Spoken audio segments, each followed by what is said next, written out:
कृपया ध्यान दें, 68th बीपीएससी प्रीलिम्स परीक्षा की एडमिट कार्ड अब आपकी आ चुकी है। ऐसे में विषय वस्तु से बाहर हम बातचीत अभी नहीं कर सकेंगे आपसे। ध्यान दें, इकोनॉमिक्स में 2 लेक्चर आएंगे आपके, लेक्चर 1 और लेक्चर 2। इस दोनों ही लेक्चर से हम संपूर्ण अर्थव्यवस्था को ही कवर करने वाले हैं। चूँकि आपने इससे पहले इकोनॉमिक्स पढ़ा होगा, क्योंकि आप परीक्षा में बैठ रहे हैं, परीक्षा बहुत कम समय में अब होने वाली है, लेकिन उसमें और इसमें बहुत डिफरेंस है। क्या डिफरेंस है? तो सबसे पहले यह जान लीजिए कि रमेश सिंह टाटा मैकग्रा हिल की जो बुक है, जो स्टूडेंट्स यूपीएससी के लिए जनरली पढ़ते हैं, उस बुक को, उसके बाद मैकबुक जो स्टेट पीसीएस के लिए जनरली आती है उसको, और घटना चक्र की जो आपकी अर्थव्यवस्था आती है उसको, इस तीनों का मिला जुला कंपाइलेशन अभी हम लेक्चर के माध्यम से देंगे। इसलिए भी आपको इस पूरे लेक्चर में बने रहना ज़रूरी है। दूसरी बात कि टोटल 16 चैप्टर को हम कवर करेंगे, जो इकोनॉमिक्स 68th बीपीएससी के लिए संभावित प्रश्न बन सकते हैं इस बार इकोनॉमिक्स वाले खंड से। तो ध्यान देंगे कि मैक्सिमम प्रश्न जितने भी इकोनॉमिक्स के इस बार आएंगे वो इसी दोनों लेक्चर से आएंगे।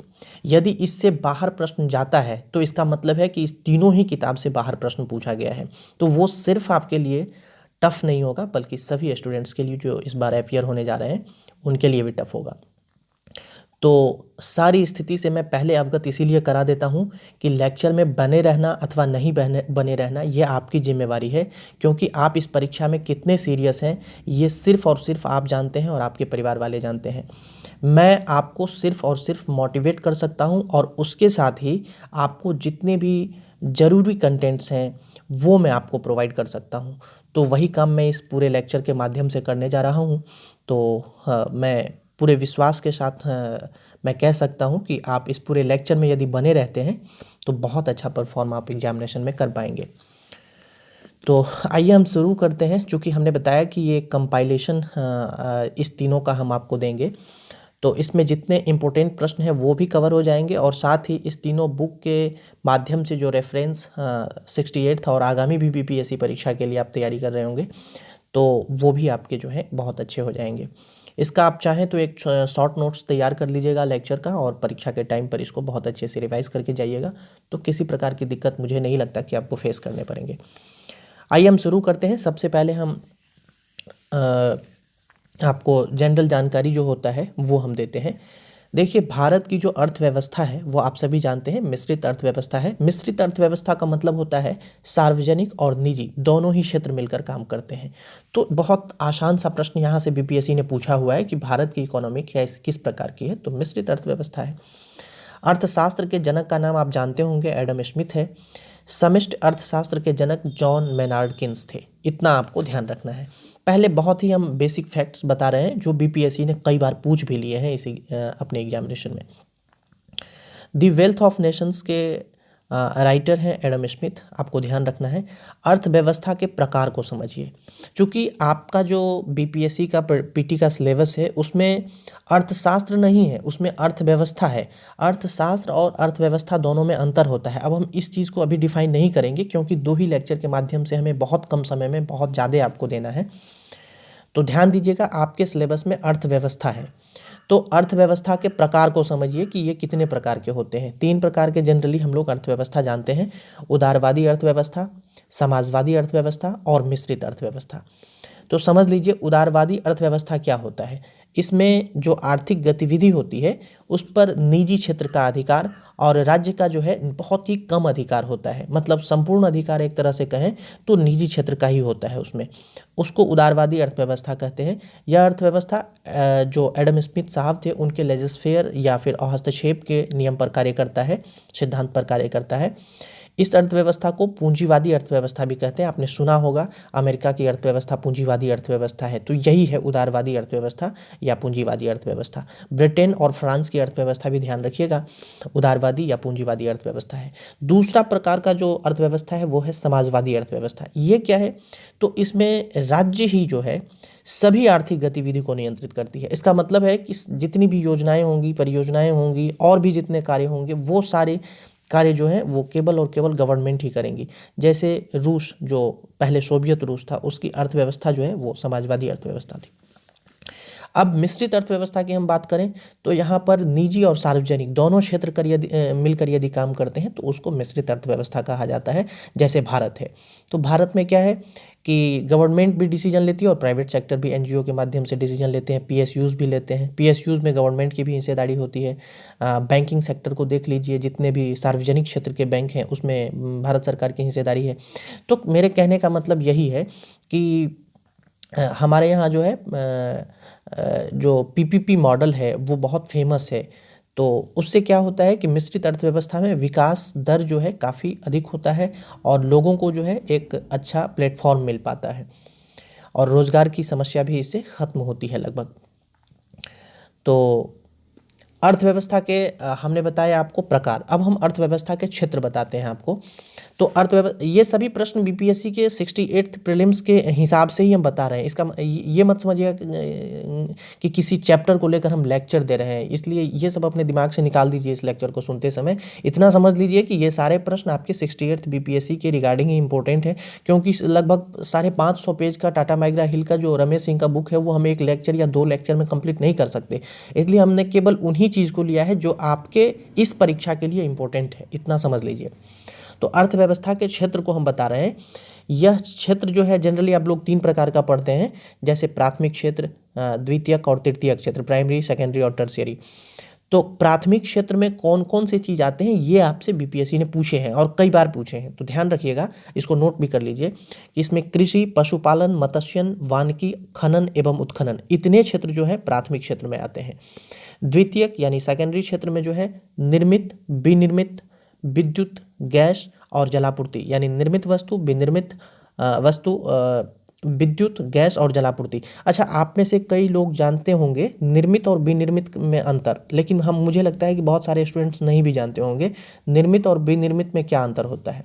तो देखिए, निर्मित का मतलब होता है जिसका निर्माण किया जाता है, जैसे भवन है आप उसका निर्माण करते हैं, और विनिर्माण जैसे कपड़ा उद्योग है वो एक विनिर्माण उद्योग है, तो ये आपको समझना है। तृतीयक या सेवा क्षेत्र भी इसको कहते हैं, टर्शियरी क्षेत्र को। इसमें बैंकिंग, बीमा, व्यापार, परिवहन, संचार, भंडारण, सामुदायिक सेवाएं, ये सभी क्षेत्र जो है तृतीयक क्षेत्र के उदाहरण हैं। 2 और क्षेत्र मैं आपको अपनी तरफ से बता रहा हूँ, चतुर्थ क्षेत्र और पंचम क्षेत्र। चतुर्थ क्षेत्र सरकार, शिक्षा, प्रौद्योगिकी, अनुसंधान, ये सभी जो कार्य हैं ये चतुर्थ क्षेत्र के उदाहरण हैं। और पंचम क्षेत्र में विज्ञान, मीडिया, विश्वविद्यालय, ये सभी जो हैं ये आते हैं पंचम क्षेत्र में। तो 3 ही क्षेत्र जनरली बीपीएससी पूछती है। अब हम अर्थव्यवस्था के लक्षण आपको बताते हैं कि इसके क्या क्या लक्षण हो सकते हैं। ध्यान दीजिएगा, प्रति व्यक्ति निम्न आय, अधिक जनसंख्या का प्राथमिक क्षेत्र में संलग्न होना, अर्थव्यवस्था पर जनसंख्या का दबाव, बेरोजगारी की समस्या, पूंजी का अभाव, असमान संपत्ति वितरण, मानव संसाधन की गुणवत्ता का निम्न होना, तकनीकी पिछड़ापन, जीवन स्तर निम्न होना, ये सभी अर्थव्यवस्था के लक्षण हैं। ध्यान रखिएगा, हमने जो गिनाए हैं ये अर्थव्यवस्था के लक्षण हैं और इसको पॉइंट आउट कीजिए, क्योंकि यहाँ से बीपीएससी प्रश्न पूछी है। अब हम आपको पीपीपी का चर्चा किए थे, ये क्या होता है? इसको हम बोलते हैं परचेजिंग पावर पैरिटी।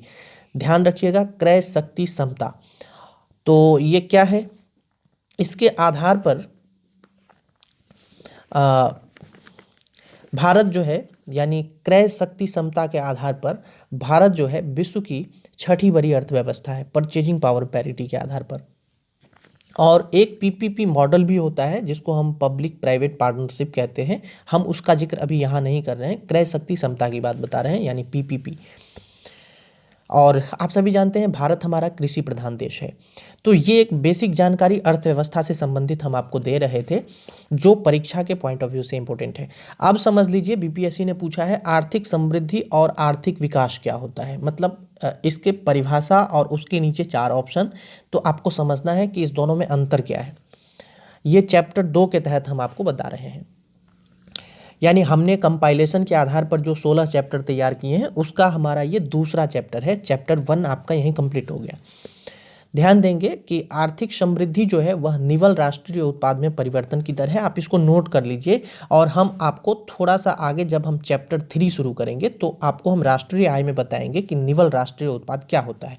तो बहुत सारी चीज़ हम उसी टाइम नहीं समझा करके आपको थोड़ा आगे समझाएंगे अगले चैप्टर में, ताकि हम उसको इंटरलिंक करके आपको बता सकें।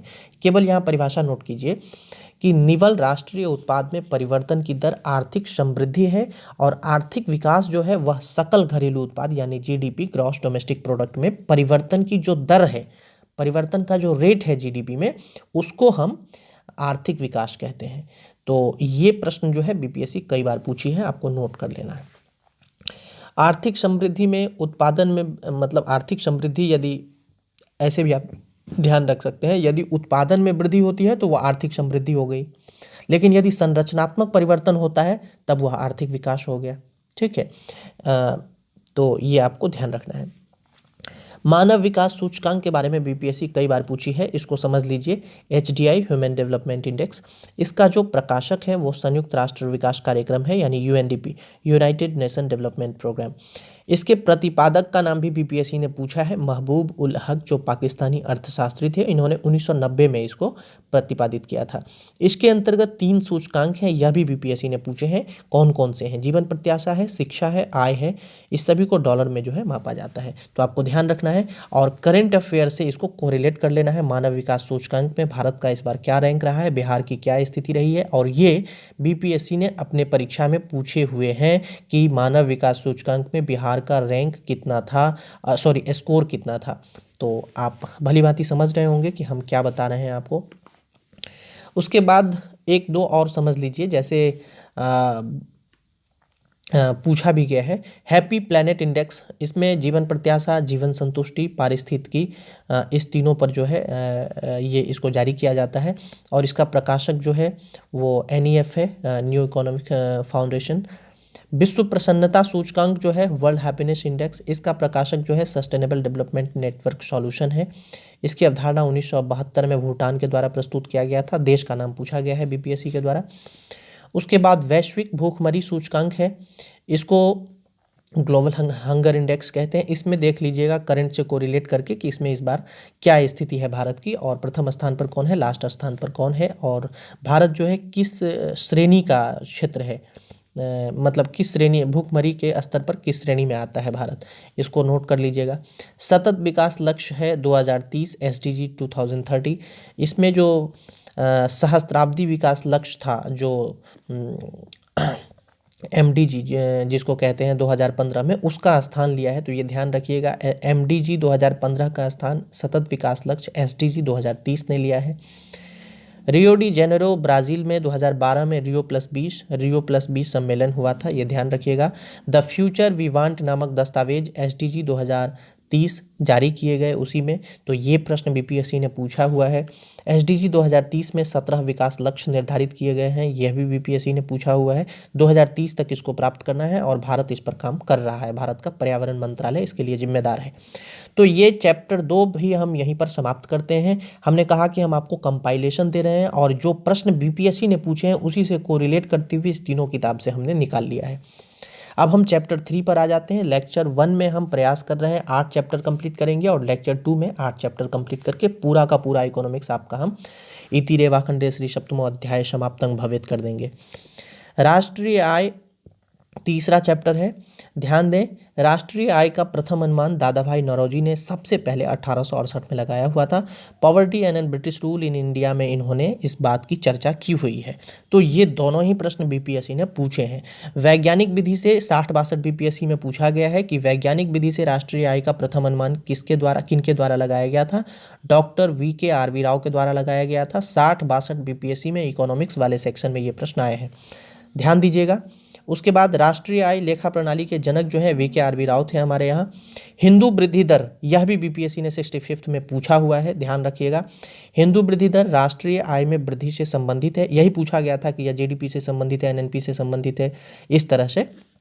तो यह राष्ट्रीय आय में वृद्धि से संबंधित है और राष्ट्रीय आय जो है जीडीपी से रिलेटेड है, इसीलिए बीपीएससी ने जो प्रश्न पूछे थे उसमें ऑप्शन जीडीपी था।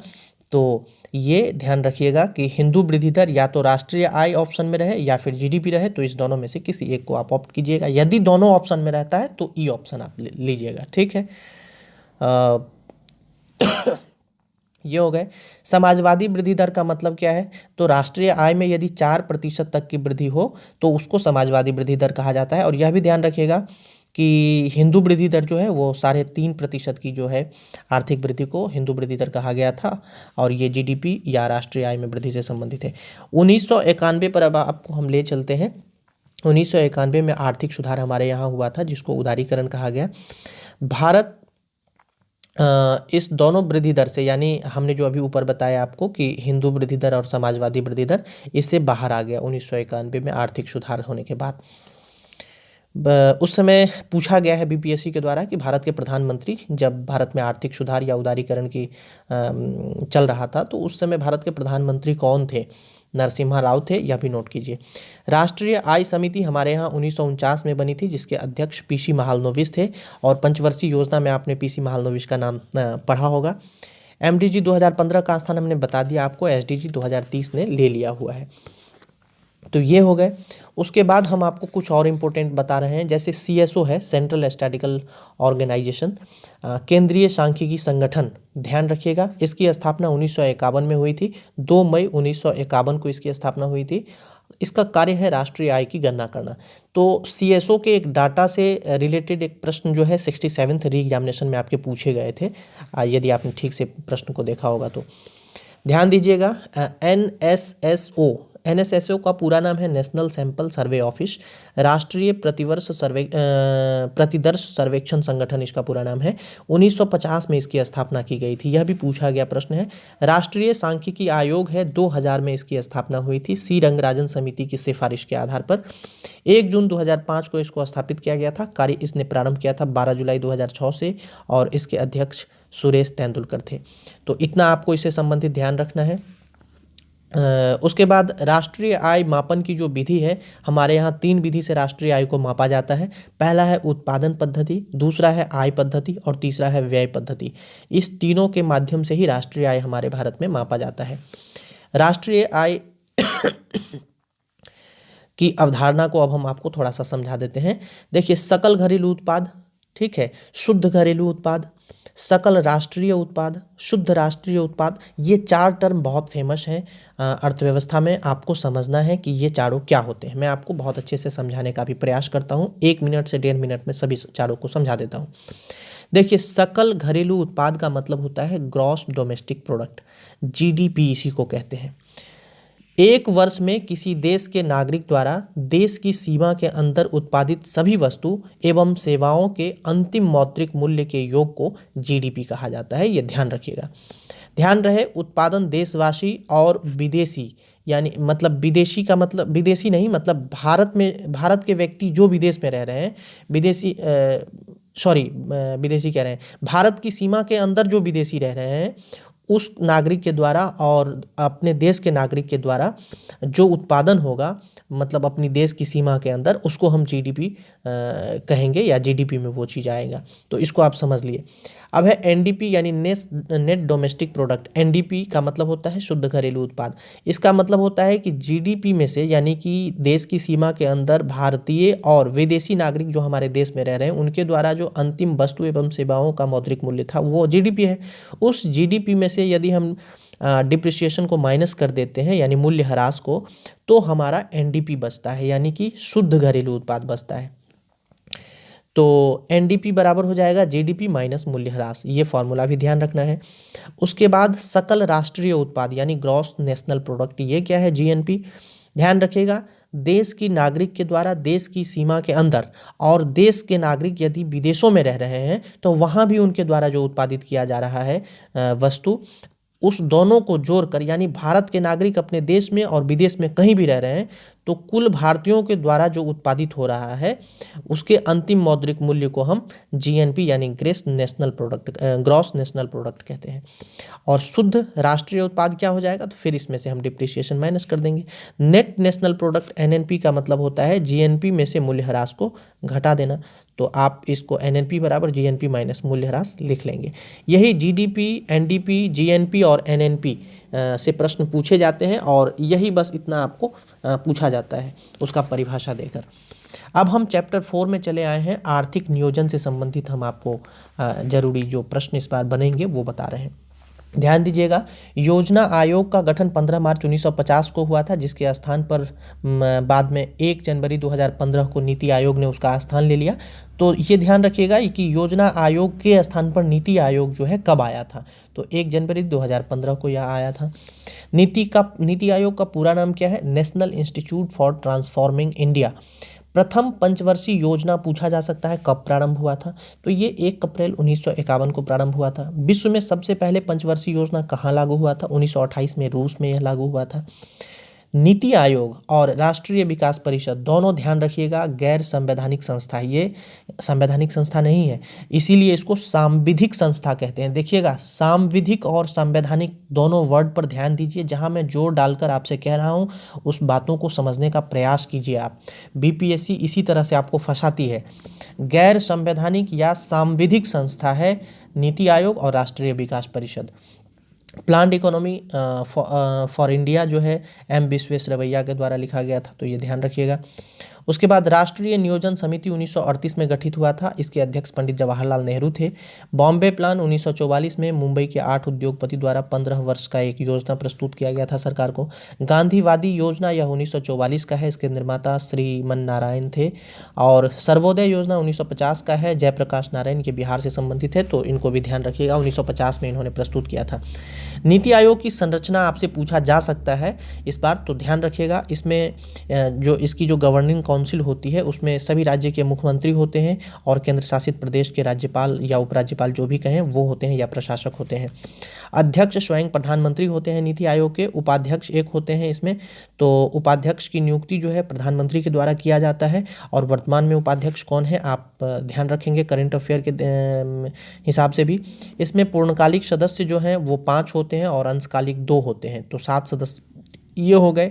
एक इसमें एक नहीं मतलब अभी 4 हैं पदेन सदस्य जो हैं, 4 केंद्रीय मंत्री इसमें होते हैं और इसके एक सीईओ होते हैं जो सचिव स्तर के इंडियन एडमिनिस्ट्रेटिव सर्विस के ऑफिसर होते हैं।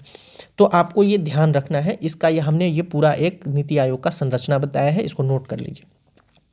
उसके बाद योजना अवकाश काल से बीपीएससी ने प्रश्न पूछे हैं, ये 1966 से 1969 3 वर्ष के लिए था। राष्ट्रीय विकास परिषद यानी नेशनल डेवलपमेंट काउंसिल एनडीसी की स्थापना के बारे में बीपीएससी ने पूछा है, ये 6 अगस्त 1952 को हुआ था। इसमें पदेन अध्यक्ष प्रधानमंत्री ही होते हैं, आपको ये भी ध्यान रखना है। नीति आयोग का जो सीईओ होगा वही एनडीसी का भी सीईओ होता है, ये भी याद रखिएगा। उसके बाद आप समझ लीजिए के संथानम ने एनडीसी को सुपर कैबिनेट यानी सर्वोच्च मंत्री परिषद की संज्ञा दी थी, तो ये भी ध्यान रखिएगा कि सुपर कैबिनेट किसे कहा जाता है, नीति आयोग को या फिर एनडीसी को या फिर सीएसओ को, इस तरह से प्रश्न आए हैं, या फिर एनएसएसओ को। तो एनडीसी को सुपर कैबिनेट कहा जाता है, ये के संथानम के द्वारा कहा गया था। एनडीसी का कार्य क्या है, यानी जो नेशनल डेवलपमेंट काउंसिल है, राष्ट्रीय विकास परिषद है, जिसकी स्थापना हमने 6 अगस्त 1952 को बताया आपको। इसका कार्य क्या है? इसका कार्य है आर्थिक नीति की समीक्षा करना, यानी केंद्र के द्वारा जो आर्थिक नीतियां बनाई जाती है उसकी समीक्षा करता है ये। राष्ट्रीय योजना के संचालन का राष्ट्रीय योजना के संचालन का समय समय पर निरीक्षण करता है, मतलब एनडीसी जो है वो, और नीति आयोग द्वारा जो निर्मित योजना है उस पर विचार करता है और उसको फिर अंतिम रूप यही प्रदान करता है। तो ये ध्यान रखिएगा, राष्ट्रीय विकास परिषद का ये कार्य है। तो 2-3 कार्य हमने बताए हैं, ये पूछा गया है बीपीएससी के द्वारा। भारत में योजना निर्माण प्रक्रिया में नीति आयोग, एनडीसी, केंद्र सरकार, राज्य सरकार, ये सभी जो है शामिल होते हैं। तो ये प्रक्रिया है एक इसका। अब भारत में पंचवर्षीय योजना से रिलेटेड प्रश्न पूछना बंद कर दिया है क्योंकि इसको 2017 में बंद कर दिया गया। तो मुझे लगता है कि फिर भी ये उतना इम्पोर्टेंट नहीं है, लेकिन फिर भी मैं आपको जो इम्पोर्टेंट प्रश्न 5-7 बन सकते हैं इससे, उसको देखने में बहुत समय आपको नहीं लगेगा क्योंकि बीपीएससी घुमा भी सकती है आपको। तो ध्यान रखिएगा, प्रथम पंचवर्षीय से लेकर के 12वीं पंचवर्षीय योजना तक का समय याद रखिएगा आप। जैसे प्रथम पंचवर्षीय योजना 1951 से 56 थी, तो इसमें प्रथम पंचवर्षीय योजना किस मॉडल पर आधारित थी वो ध्यान रखना है, और इसमें जो है क्या क्या हुए थे जो इम्पोर्टेंट है आपके परीक्षा के पॉइंट ऑफ व्यू से, बस वही इम्पोर्टेंट है। तो ध्यान रखिएगा, प्रथम पंचवर्षीय योजना 1951 से 56 तक के लिए था। ये हैराड डोमर मॉडल पर आधारित था।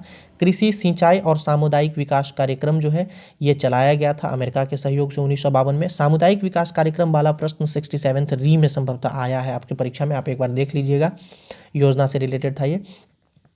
भाखरा नांगल, दामोदर घाटी और हीराकुंड नदी परियोजना, इस तीनों ही योजना को प्रथम पंचवर्षीय योजना में शुरू किया गया था। तो पहले जो 3 पंचवर्षीय योजना है ये इंपॉर्टेंट है। दूसरी पंचवर्षीय योजना 1956 से 61 तक थी, पीसी महालनोबिस मॉडल पर यह आधारित थी।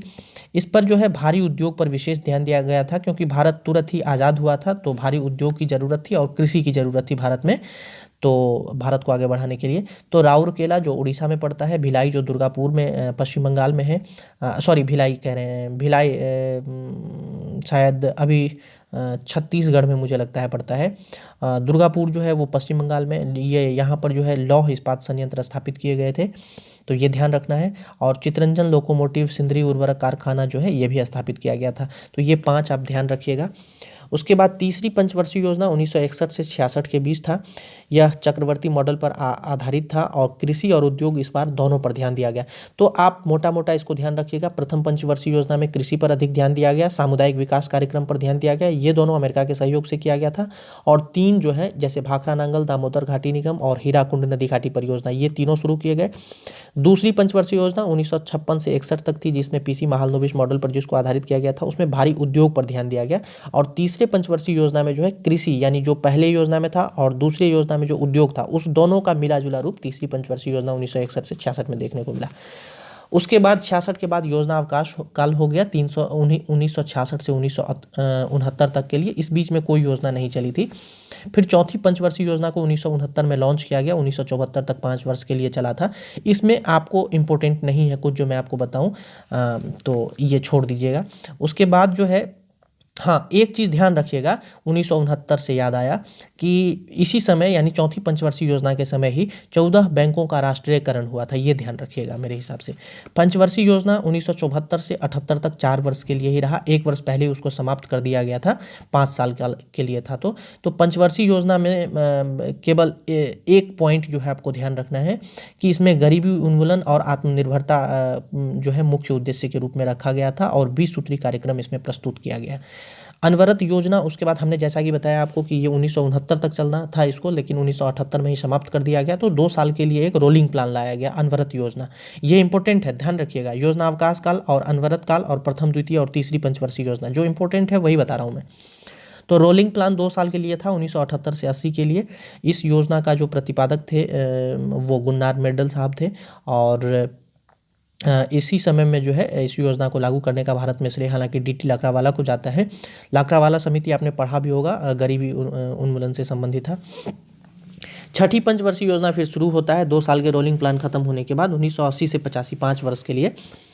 तो इसमें आपके लिए इम्पोर्टेंट मुझे लगता है कुछ भी नहीं है, छठी पंचवर्षीय योजना से छोड़ देते हैं। 7वीं पंचवर्षीय योजना 1985 से 90 तक था, इसमें भी आपके लिए इम्पोर्टेंट नहीं है। हालांकि इंदिरा आवास योजना उस समय चला था, लेकिन उसको बाद में प्रधानमंत्री आवास योजना इत्यादि से कन्वर्ट कर दिया गया, मुख्यमंत्री आवास योजना से, तो ये इंपॉर्टेंट नहीं है आपके लिए। फिर ध्यान रखिएगा वार्षिक योजना, ये इंपॉर्टेंट है आपके लिए, 1990 से 92, 2 साल के लिए चलाया गया था। 8वीं पंचवर्षीय योजना आता है 1992 से 97 के लिए, इसमें भी आपके लिए इंपॉर्टेंट नहीं है कुछ। अब 9वीं पंचवर्षीय योजना आगत निर्गत मॉडल पर आधारित थी, इसमें भी कुछ इंपॉर्टेंट नहीं है। 10वीं पंचवर्षीय योजना, इसमें भी कुछ इंपॉर्टेंट नहीं है, 2002 से 2007 इसका समय था। 9वीं पंचवर्षीय योजना 1997 से 2002 था, आप नोट करना चाहें तो नोट कर लीजिए। 11वीं पंचवर्षीय योजना जो है यह भी इंपॉर्टेंट नहीं है आपके लिए। 12वीं पंचवर्षीय योजना इंपॉर्टेंट है आपके लिए, क्योंकि इसी समय इसको समाप्त कर दिया गया था। ध्यान रखिएगा 12वीं पंचवर्षीय योजना में तीव्र सतत एवं अधिक समावेशी विकास का लक्ष्य रखा गया था। और कृषि से संबंधित बीपीएससी ने यहाँ पर प्रश्न पूछे थे कि कृषि में कितने विकास दर का लक्ष्य रखा गया था उस समय, ये प्रश्न आया है, मुझे लगता है 63वीं या 64वीं बीपीएससी में ये प्रश्न पूछा गया है। तो कृषि में जो है 4% वार्षिक वृद्धि, हाँ याद आया, क्वेश्चन नंबर 103 बीपीएससी 2018, संभवतः 64वीं बीपीएससी की परीक्षा उस समय 2018 में हुई थी और 63वीं की हुई थी। तो 64 या 63वीं बीपीएससी में क्वेश्चन नंबर 103 है, हमने नोट भी कर दिया है, ये पूछा गया है प्रश्न। तो 12वीं पंचवर्षीय योजना से आप ध्यान रखेंगे। और सिर्फ कृषि ही क्यों, आप सेवा क्षेत्र में भी ध्यान रखिएगा, इसमें 10% का लक्ष्य रखा गया था और विनिर्माण क्षेत्र में भी 10% का वार्षिक लक्ष्य रखा गया था। तो ये इतना इम्पोर्टेंट था। और उद्योग में 9.6% का और कृषि में 4% का लक्ष्य रखा गया था। इतना ही इम्पोर्टेंट था आपके लिए। उसके बाद मुझे लगता है ये हो गया। और इंडिया विजन अब इम्पोर्टेंट नहीं रह गया है। चैप्टर आपका 4 जो है कंप्लीट हो गया हमारे हिसाब से। अब हम चैप्टर 5 पर ले चल रहे हैं आपको। ये जो चैप्टर है हमने पहले ही बता दिया आपको कि इसका हमने नाम नहीं दिया है कुछ, बल्कि हम उस तीनों के कंपाइलेशन से बीपीएससी के प्रश्न को, मैच पिछले 5-6 सालों के प्रश्न को उसका बहुत गहन अवलोकन करने के बाद इस तीनों किताब से हमने ये चीज़ निकाला और उसका हमने चैप्टर नाम दे दिया आपको समझाने के लिए। तो ये ध्यान रखिएगा। अब हम आपको जो करेंसी है, बैंकिंग है, उसके बारे में थोड़ा सा बताते हैं। यहाँ से बीपीएससी प्रश्न पूछती है, ध्यान रखिएगा। जैसे आपसे पूछा जाएगा कि इन्फ्लेशन क्या होता है, मुद्रास्फीति क्या होती है, मुद्रास्फीति के कारण क्या हो सकते हैं, थोक मूल्य सूचकांक क्या है, उपभोक्ता मूल्य सूचकांक क्या है। तो ये सभी प्रश्न जो है, बैंक के कार्य क्या हो सकते हैं, आरबीआई की स्थापना कैसे हुई, कब हुई और इसके कार्य क्या हो सकते हैं, यह कैसे नियंत्रण स्थापित करता है अन्य बैंकों पर, सरकार की इसमें क्या जिम्मेदारियां हैं, वित्त मंत्रालय कैसे इसको वित्त मंत्रालय से कोरिलेट करके आप कैसे जो है बीपीएससी ने प्रश्न पूछा है और आप उसको कैसे हैंडल करेंगे। तो इस सब तरह के प्रश्न को हमने यहाँ पर रखा है। तो ध्यान दीजिएगा। मुद्रास्फीति यानी इन्फ्लेशन। देखिए, मुद्रा के मूल्य में होने वाली जो सतत कमी है उसको हम मुद्रास्फीति कहते हैं। मुद्रा के मूल्य में कमी, ध्यान रखिएगा, मुद्रा में कमी नहीं, मुद्रा के मूल्य में यदि कमी आ जाती है, दोनों बातें अलग अलग है। यदि आप समझ पा रहे होंगे मेरी बात को, तो यदि उसके मूल्य में कमी हो जाती है, वैल्यू में कमी हो जाती है, तब जो है उसको हम मुद्रास्फीति कहते हैं। दूसरे शब्द में यदि मैं आपको समझाऊं तो मूल्य स्तर में होने वाली जो वृद्धि है, मतलब ऐसे समझिए कि जैसे अभी आपका काम मान लीजिए कि 10 रुपया में हो जाता है और वही काम जो है आपका अब 15 रुपया में हो रहा है। तो ये स्थिति जो है, यानी कि मुद्रा के मूल्य में जो है वृद्धि हो गई है, तब उसको हम मुद्रास्फीति कहते हैं। यानी कि मुद्रा ज़्यादा हो जाता है और सामान कम हो जाता है, आप इसको ऐसे भी समझ लीजिए। ठीक है, तो ये हो गया। मुद्रास्फीति का कारण क्या हो सकता है, तो सरकार की साख संबंधी नियम जो बहुत अच्छी नहीं चल रही हो, ये हो सकता है। घाटे की अर्थव्यवस्था के कारण भी मुद्रास्फीति होती है। व्यापारिक बैंक का जो शाख नीति है वो भी फेलियर हो रहा हो, तो उससे भी मुद्रास्फीति का एक बड़ा कारण बनता है। कुछ प्राकृतिक कारण भी इसके हो सकते हैं, उत्पादन इत्यादि से संबंधित। उसके बाद मुद्रा की जो पूर्ति है उसमें यदि वृद्धि हो जाए तब भी जो है मुद्रास्फीति की स्थिति बनती है। इसीलिए जो है आरबीआई समय समय पर जो है बैंक रेट, सीआरआर, एसएलआर ये सभी जो बनाती है अपनी 2-2 महीने पर इसको प्रकाशित भी करती है। आपके परीक्षा के पॉइंट ऑफ व्यू से भी ये इंपॉर्टेंट होता है। हालांकि बीपीएससी अब इससे संबंधित प्रश्न बहुत कम पूछने लगी है। उसके बाद सस्ती मौद्रिक नीति यदि सरकार लॉन्च कर देती है या फिर आरबीआई लॉन्च कर देती है, तो उससे भी जो है ये मुद्रास्फीति का कारण बनता है। तो ये सभी आपको ध्यान रखने हैं। ठीक है, उसके बाद थोक मूल्य सूचकांक से संबंधित प्रश्न आया हुआ है। वाणिज्य एवं उद्योग मंत्रालय के द्वारा इसको जारी किया जाता है। इसका आधार वर्ष जो है पहले 2011-12 था, हालांकि 2017-18 कर दिया गया है, तो नया रिपोर्ट आया है, ये ध्यान रखिएगा। उपभोक्ता मूल्य सूचकांक जो है वस्तु और सेवाओं के मूल्य स्तर में परिवर्तन के अध्ययन के लिए जो है और कंज्यूमर प्राइस इंडेक्स कहते हैं। इसका आधार वर्ष जो है अभी 2012 है, तो ये ध्यान रखिएगा। उसके बाद यहाँ और भी पीएससी ने प्रश्न नहीं पूछे हैं। बैंक के यदि प्रमुख कार्य को आप समझना चाहें तो समझ लीजिए। जमा स्वीकार करता है, जैसे बैंक में आप जाते हैं तो आप जो रुपया रखते हैं वो आपका स्वीकार करता है। उसके बाद आपको अग्रिम ऋण दे सकता है वो। साख का निर्माण वो खुद करता है। विदेशी व्यापार में वित्तीय सहायता करता है और ग्राहकों को सेवाएं उपलब्ध करवाता है। ये मुख्य रूप से इसके ये कार्य हैं। हालांकि बीपीएससी से स्टेटमेंट बेस्ड प्रश्न पूछी हुई है, तो मैं सोचा कि आपको बता दूं। उसके बाद आरबीआई की स्थापना आप सभी समझते हैं, हिल्टन यंग कमेटी 1930 में बनी थी, उसी की सिफारिश पर इसकी स्थापना की गई थी। सर ऑसबर्न स्मिथ जो है आरबीआई के पहले गवर्नर थे। और आरबीआई का राष्ट्रीयकरण आप समझ लीजिए 1949 में हुआ था, जब हम गणतंत्र हुए थे और हमारे देश में संविधान लागू हुआ था। कार्य जो है वह, इसका जो मेन कार्य है वो है नोट निर्गमित करना या फिर जारी करना, जो भी समझें आप। बैंकों का बैंकर कहलाता है, ये साख नियंत्रण करता है अन्य बैंकों पर। उसके बाद बहुत सारा डेटा जो है वो संकलित करके प्रकाशित करता है आरबीआई अपनी तरफ से सभी बैंकों जितने भी नेशनलाइज्ड बैंक हैं। फिर प्रशिक्षण देता है, समावेशी समाशोधन गृह का कार्य करता है। सरकार का बैंकर है यह आरबीआई। बिल बाजार का विकास करता है। उसके बाद जो है विनियमन दर को स्थिर रखता है। कृषि साख की जो व्यवस्था है वो करता है। तो इस तरह से इसके ये सभी इंपॉर्टेंट कार्य थे, आपको ध्यान रखना है। कुछ और हैं जैसे इंडिया सिक्योरिटी प्रेस है, ये नासिक में है, ये इसी से रिलेटेड है, ध्यान रखिएगा। सिक्योरिटी प्रिंटिंग प्रेस हैदराबाद में है। बैंक नोट प्रेस देवास में है। सिक्योरिटी पेपर मिल जो है होशंगाबाद में है, यहाँ रुपये, करेंसी नोट इत्यादि की छपाई होती है, तो ये आप ध्यान रखिएगा। आरबीआई एक्ट जो है 1934 का है, यह अनुसूची 2 का भाग है, इसको ध्यान रखिएगा। बैंक को जो है 2 भाग में बांटा जाता है। यदि बैंकिंग सेक्टर की आपने पहले कभी तैयारी की हो या आपके घर से कोई हो तो आप जानते होंगे, उन्होंने कभी बताया होगा आपसे। बैंक जो है उसको जनरली हम 2 भाग में बांट कर समझते हैं। अनुसूचित बैंक होता है और एक जो दूसरा होता है वो गैर अनुसूचित बैंक होता है। तो ये अनुसूचित बैंक क्या होता है, ध्यान रखिएगा। यह आरबीआई अधिनियम 1934 की जो दूसरी अनुसूची है, यानी आरबीआई एक्ट 1934 की उस अनुसूची में जो है सम्मिलित किया गया है इस बैंक को। और गैर अनुसूचित बैंक है, यह भी हालांकि दूसरी अनुसूची में है, लेकिन आरबीआई से जो है मतलब ये जो है दूसरी अनुसूची का बैंक है, लेकिन आरबीआई से ये जो है ऋण नहीं ले सकता है, ये ध्यान रखिएगा। उसके बाद एक और है सहकारी बैंक, जिसको कोऑपरेटिव बैंक के नाम से आप जानते होंगे। हालांकि ये वाणिज्यिक बैंक है, मतलब उसी की तरह कार्य करता है, किंतु उससे थोड़ा अलग होता है ये। मतलब जो शेड्यूल बैंक होते हैं और नॉन शेड्यूल्स बैंक होते हैं उससे थोड़ा सा ये अलग होता है। वाणिज्यिक बैंक का जो यानी जो अनुसूचित बैंक हैं, वाणिज्यिक बैंक का गठन जो है संसद द्वारा पारित अधिनियम से किया गया है, ये ध्यान रखिएगा। जबकि जो सहकारी बैंक है उसकी स्थापना राज्य द्वारा बनाए गए सहकारी समिति के अधिनियम के द्वारा किया गया है। तो इस दोनों में ये थोड़ा एक बेसिक डिफरेंस है, इसको ध्यान रखिएगा। और गठन जो है कोऑपरेटिव बैंक का वो 3 स्तर पर होता है। एक तो राज्य स्तर पर हो गया राज्य सहकारी बैंक, दूसरा जिला स्तर पर होता है, और एक तीसरा होता है प्राथमिक ऋण समिति जो जो ग्राम स्तर पर होता है वो।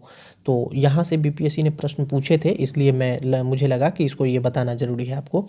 और जो एक अलग प्रकार का बैंक आजकल आप बहुत देख रहे हैं, और बहुत, चूँकि हमने बताया आपको कि भारत जो है वो मिश्रित अर्थव्यवस्था का देश है, तो हमारे यहाँ ये तो हो गए कि पब्लिक और प्राइवेट का भी जो है यहाँ पर, तो निजी बैंक भी हैं, जैसे एचडीएफसी बैंक है, एक्सिस बैंक है, आईसीआईसीआई बैंक है, बहुत सारे हैं।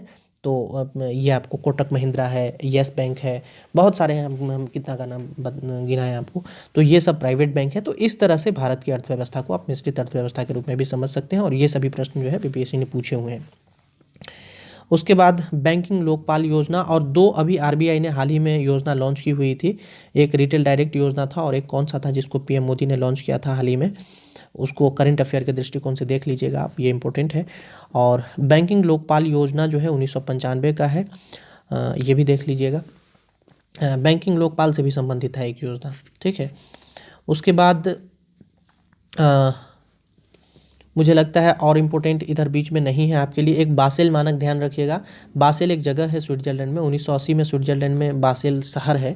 वहाँ पर बैंकिंग संस्थाओं की एक वैश्विक बैंकिंग संस्थाओं को मतलब कि विश्व के मानस पटल पर लाने के लिए जो है कुछ नियम बनाया गया था। इसी को बासेल मानक कहा जाता है बैंकिंग में। और न्यूनतम पूंजी अपेक्षा या फिर जो ज़रूरत है बैंकों की, और जो ऋण जोखिम है उसको मतलब बासेल मानक के आधार पर जो है उसको मतलब एक नियत किया गया था, ठीक है, एक नियम बनाकर। तो ये ध्यान रखना है। फिर दूसरा बासेल मानक भी आया, दूसरा सम्मेलन भी हुआ 2004 में, फिर तीसरा भी हुआ था एक बार 2010 में। हालांकि बहुत इसके डिटेल में हम नहीं जाना चाहेंगे, तो ये आपको ध्यान रखना है।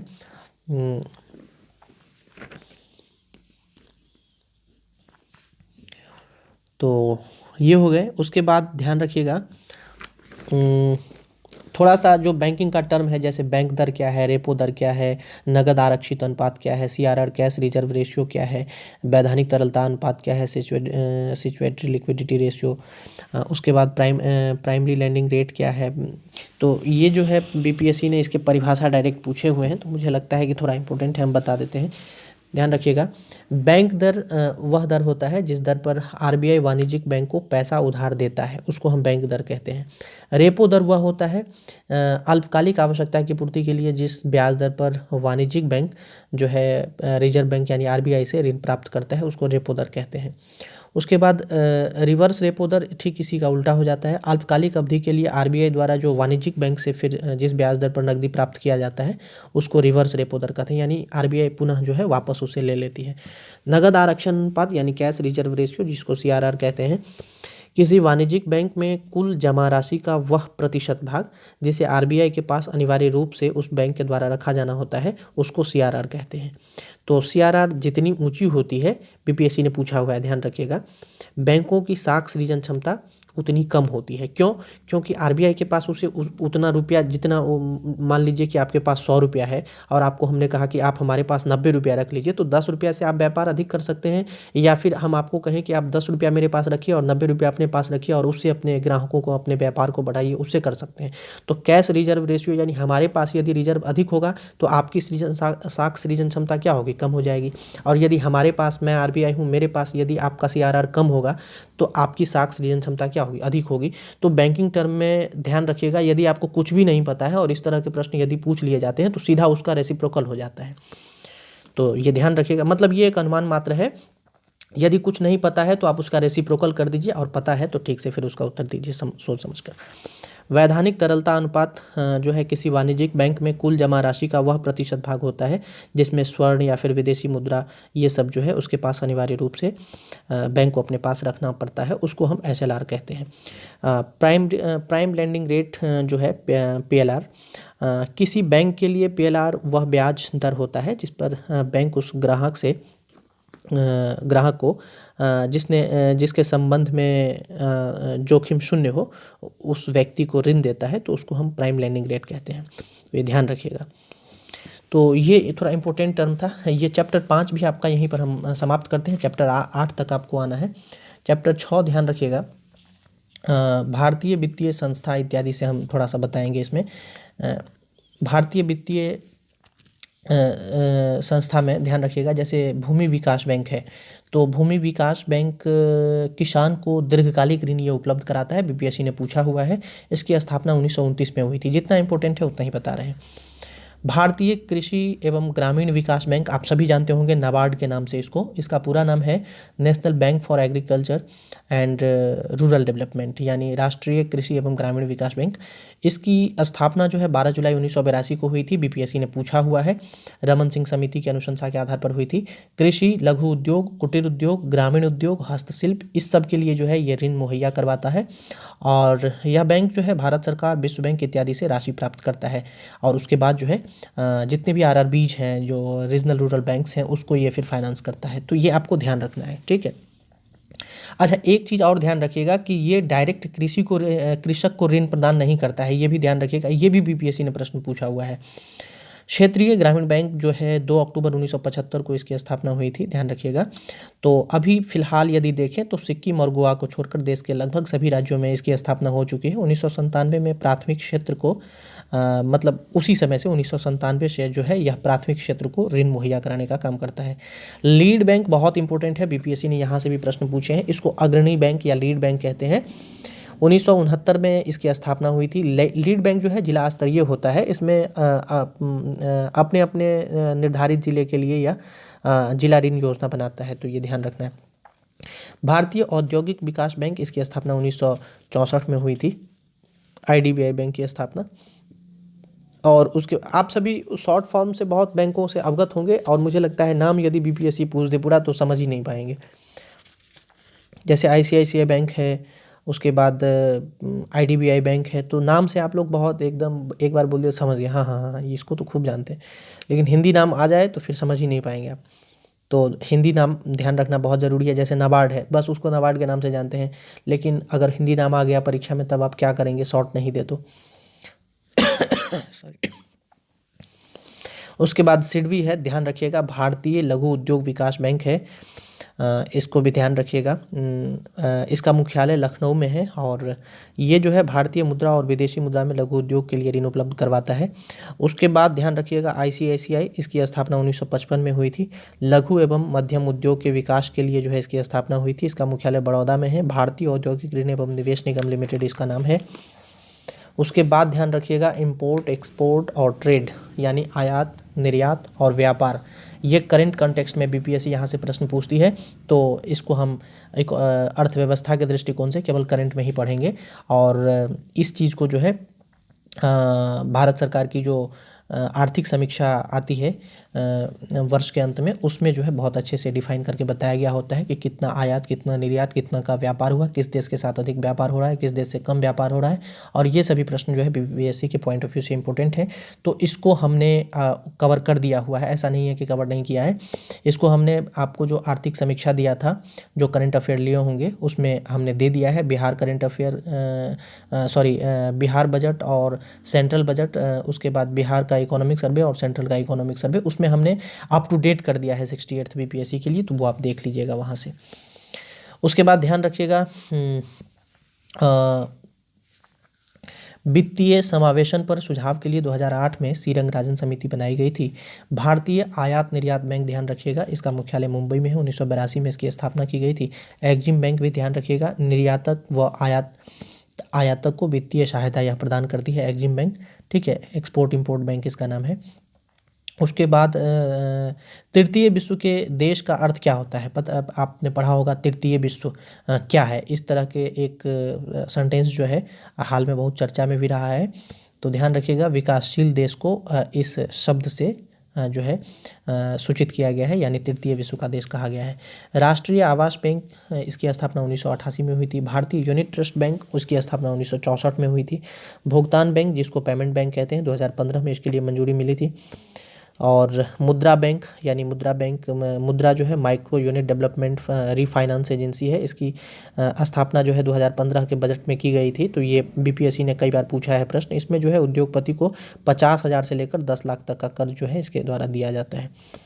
और इसमें 3 तरह के ऋण का प्रावधान किया गया है, शिशु, किशोर और तरुण। शिशु में 50,000 ऋण तक का प्रावधान है, 50,000 से संभवतः 5 लाख तक का है किशोर वाले में, और तरुण वाले में 5 लाख से 10 लाख तक का ऋण जो है इसके तहत प्रदान किया जाता है, मुद्रा बैंक के तहत। तो ये ध्यान रखना है। उसके बाद चैप्टर 7 आ गया है आपका, और चैप्टर 8 पर हम लेक्चर 1 को क्लोज करेंगे। उसके बाद 9 से लेकर 16 तक हम दूसरे लेक्चर में आपको देंगे।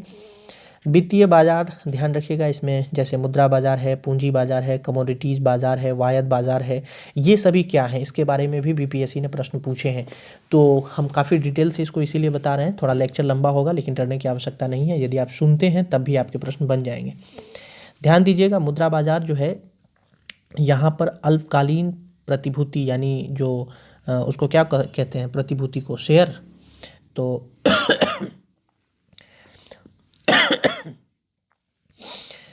अल्पकालीन प्रतिभूति का जो है क्रय विक्रय होता है उसको मुद्रा बाजार में। यहाँ पर ट्रेजरी बिल, वाणिज्यिक पत्र, जमा पत्र इत्यादि के माध्यम से जो है व्यापार होता है, ठीक है। पूंजी बाजार, यह दीर्घकालीन कोषों के से संबंधित बाजार होता है। यहाँ पर जो है ऋण पत्र, अंश पत्र, उसके बाद मतलब इस सब के माध्यम से जो है पूंजी बाजार में व्यापार होता है। कमोडिटीज बाजार, यहाँ पर प्राथमिक वस्तुओं का व्यापार होता है, जैसे कच्चा तेल हो गया, खाद्य पदार्थ हो गया, सोना चांदी हो गया, इस सब का व्यापार जो है कमोडिटीज बाजार में होता है। वायद बाजार जो है, यहाँ विभिन्न प्रकार के जो जोखिम की खरीद और बिक्री होती है उसको वायद बाजार कहते हैं। अभी हाल ही में एक बहुत फेमस टर्म आया है, आपके परीक्षा के लिए बहुत इंपॉर्टेंट है करंट से, बैड बैंक का जो कॉन्सेप्ट है वो इसी वायद बाजार से संबंधित है, तो ये ध्यान रखिएगा। बैड बैंक वाला जो है हमने करंट अफेयर में पीडी जिस्ट में डाल दिया हुआ है, उसको ठीक से पढ़ लीजिएगा। नार्सल और एक और कौन सा है, तो उसके बाद विदेशी मुद्रा विनिमय बाजार है, ध्यान रखिएगा। मुद्राओं के व्यापार के लिए जो है एक वैश्विक विकेंद्रीकृत बाजार है, उसको विदेशी मुद्रा विनिमय बाजार कहा जाता है। उसके बाद ट्रेजरी बिल, इसको कोषागार बिल भी कहा जाता है, यह आरबीआई के द्वारा भारत सरकार के नाम से जारी किया जाता है। तो ये भी प्रश्न आए हैं कि ट्रेजरी बिल किसके द्वारा जारी किया जाता है। उसके बाद ध्यान दीजिएगा, वाणिज्यिक पत्र जो होता है यह एक प्रकार का जो है प्रमाण पत्र होता है जो बाजार में सूचीबद्ध कंपनी द्वारा जो है 25 लाख के गुणकों में जारी किए जाते हैं। तो ये इसको वाणिज्यिक पत्र कहते हैं। मुद्रा बाजार का नियमन नियंत्रण जो है आरबीआई के द्वारा किया जाता है। पूंजी बाजार का नियमन जो है सेबी के द्वारा किया जाता है, ध्यान रखिएगा। यानी दोनों की जो रेगुलेटरी अथॉरिटी है वो अलग अलग है। उसके बाद ध्यान रखना है प्राथमिक बाजार। इस बाजार में जो है नई प्रतिभूति की पहली बार जो है विक्रय होता है, तो उसको प्राथमिक बाजार कहा जाता है। आईपीओ का फुल फॉर्म बीपीएससी ने पूछा, इसको इनिशियल पब्लिक ऑफरिंग कहते हैं, ये ध्यान रखना है, या ऑफर, इनिशियल पब्लिक ऑफर जो भी कहें, तो ये ध्यान रखना है। बुल एंड बियर शब्द बीपीएससी ने पूछे हैं।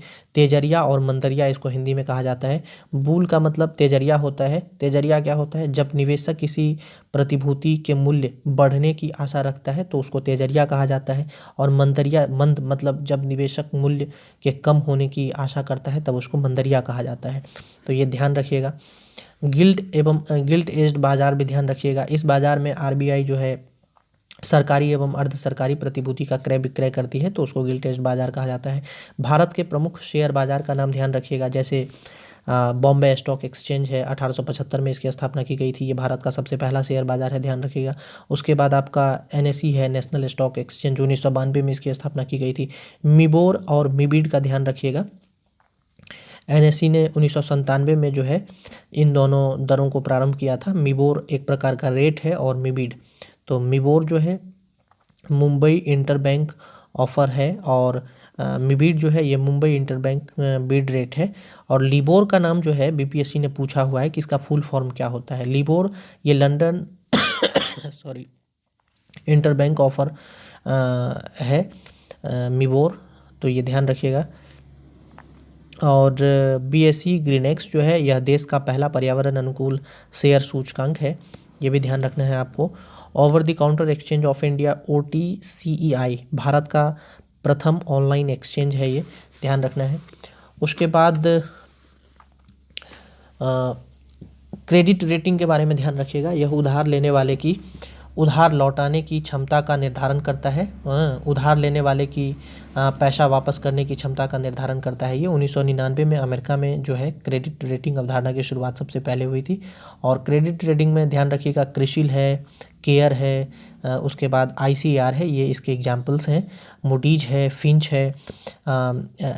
मतलब ये क्या है कि ये देश की या फिर किसी संस्था के द्वारा मतलब की जो है क्रेडिट रेटिंग जारी करता है। जैसे भारत का विकास दर इतना रहेगा, जैसे आप पढ़ते हैं ना कि WB ने कहा है कि भारत का विकास दर 6.8 रहेगा या 7% रहेगा।